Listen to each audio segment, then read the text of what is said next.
محمد كما صليت على إبراهيم وعلى آل إبراهيم إنك حميد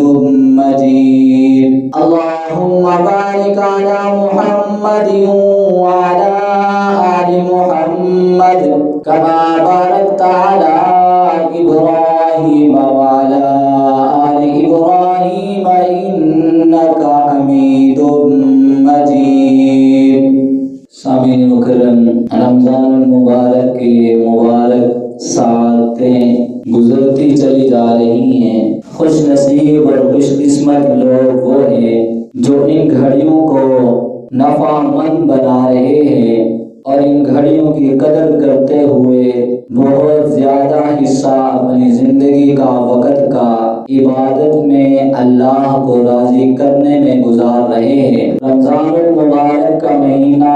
تو وہ مہینہ ہے کہ جس مہینہ میں اللہ کی رحمتوں کا نزول ہوتا ہے۔ یہ رمضان المبارک کا مہینہ ہے جس کے متعلق رسول اللہ صلی اللہ علیہ وسلم نے ارشاد فرمایا، اس رمضان المبارک میں جہنم سے قیدی آزاد کر دیے جاتے ہیں، اور رمضان المبارک کے مہینہ میں سرکش شیاطینوں کو قید کر دیا جاتا ہے کہ وہ عام طور پر غیر رمضان میں جن بڑے گناہوں کا مرتکب کرنے کی طرف راغب کرتے ہیں، رمضان المبارک میں عام دنوں کی بنسبت وہ سرکشیوں کی طرف کم لے جاتے ہیں۔ لیکن بات یہ ہے کہ جب انسان کا اپنا نفس بھی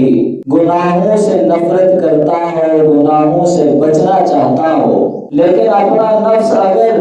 گناہوں پر آمادہ ہے، گناہوں کو چھوڑنے کو تیار نہیں ہے، تو پھر ایسا آدمی، ایسا شخص رمضان اور غیر رمضان میں کوئی فرق نہیں رکھتا، اور جو رمضان اور غیر رمضان میں کوئی فرق نہ رکھے، رمضان المبارک کی قدر نہ کرے، رمضان المبارک کو ضائع کر دے، اس کے متعلق رسول اللہ صلی اللہ علیہ وسلم کی وعیدیں بھی موجود ہیں۔ نبی اکرم صلی اللہ علیہ وسلم نے ایک مرتبہ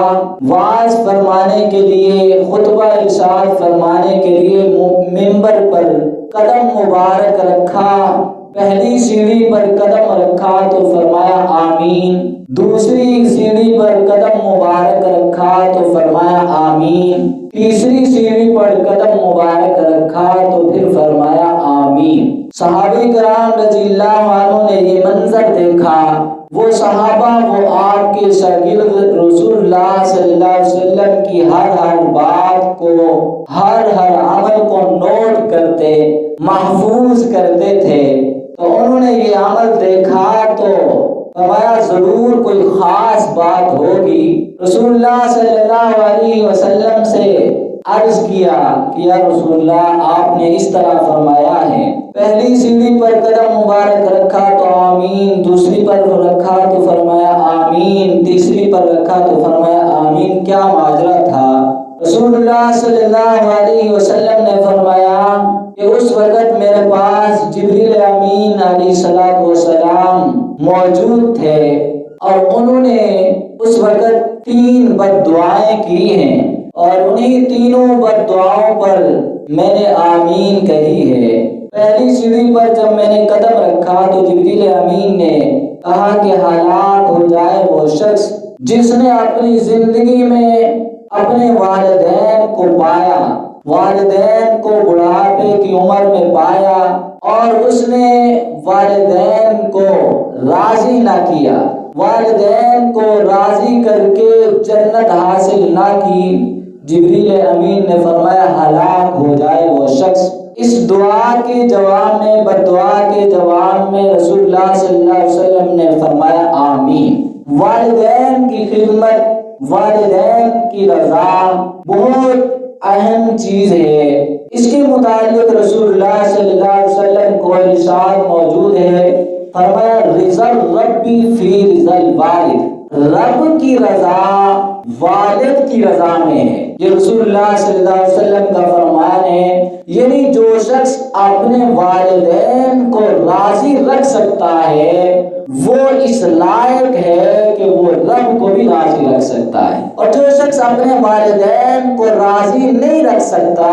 وسخط الوالد فی سخط وسخط الرب فی سخط الوالد، جو والدین کو راضی نہیں رکھ سکتا وہ رب کو بھی راضی نہیں رکھ سکتا۔ یہ بہت بڑا سبق ہے ہمارے لیے۔ تو فرمایا اس وقت جبریل امین نے یہ بد دعا کی، میں نے فرمایا آمین۔ اب اس سے اندازہ لگائیں بد دعا کرنے والے تمام ملائکہ کے سردار جبریل امین ہیں، اور اس بد دعا پر آمین کہہ کر بد دعا پر مہر لگانے والے وہ تمام نبیوں کے سردار محمد رسول اللہ صلی اللہ علیہ وسلم ہیں۔ تو یقینی طور پر اس آدمی کی ہلاکت میں کوئی ذرا برابر تردد نہیں رہتا۔ تو آگے فرمایا جب دوسری سیڑھی پر میں نے قدم رکھا تو جبریل امین نے فرمایا ہلاک ہو جائے وہ شخص جس کے سامنے آپ کا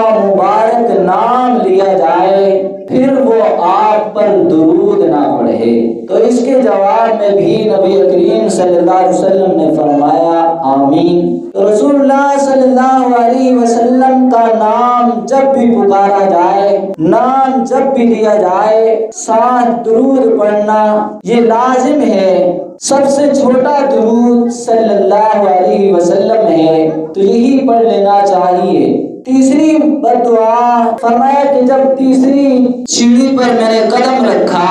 تو جبریل امین نے فرمایا ہلاک ہو جائے وہ شخص جس نے اپنی زندگی میں رمضان کا مہینہ پایا پھر بھی اس کی بخشش نہ ہوئی۔ رسول اللہ صلی اللہ علیہ وسلم نے فرمایا آمین۔ تو یہ اس بات پر بھی ہمیں سوچنا چاہیے کہ اللہ نے ہماری زندگی میں رمضان کا مہینہ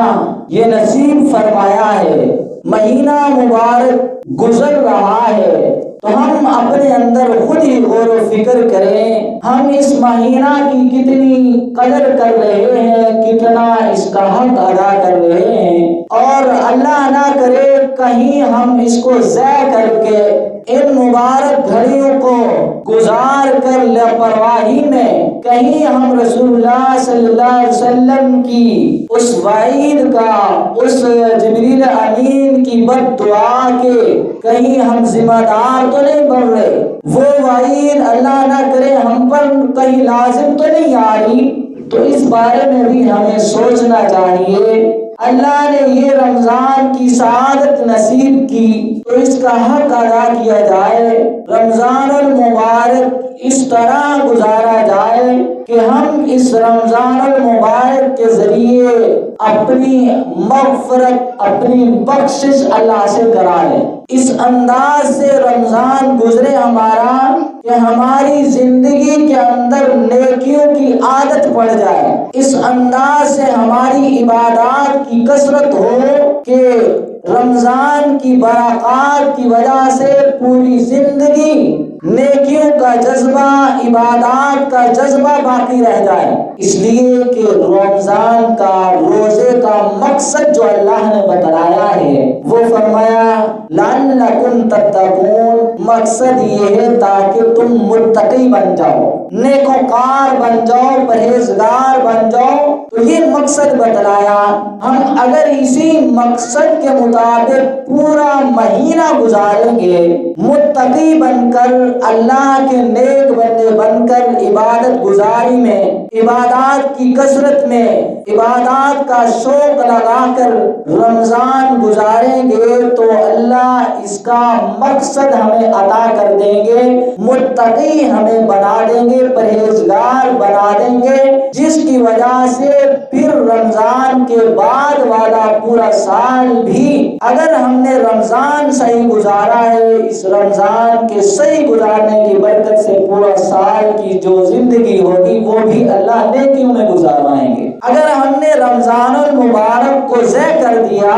کوئی فرق نہیں رکھا رمضان اور غیر رمضان میں، ہماری عبادات میں کوئی فرق نہیں آیا، ہماری تلاوتوں میں، ذکر و اذکار میں، اللہ کے خوف، اللہ سے ڈرنے میں کوئی فرق نہیں آیا، تو پھر ہم نے رمضان کو ضائع کر دیا۔ اس لیے اللہ تعالیٰ نے، اللہ کے رسول صلی اللہ علیہ وسلم نے جہاں روزہ رکھنے کی فضیلتیں بتلائی، فرمایا کہ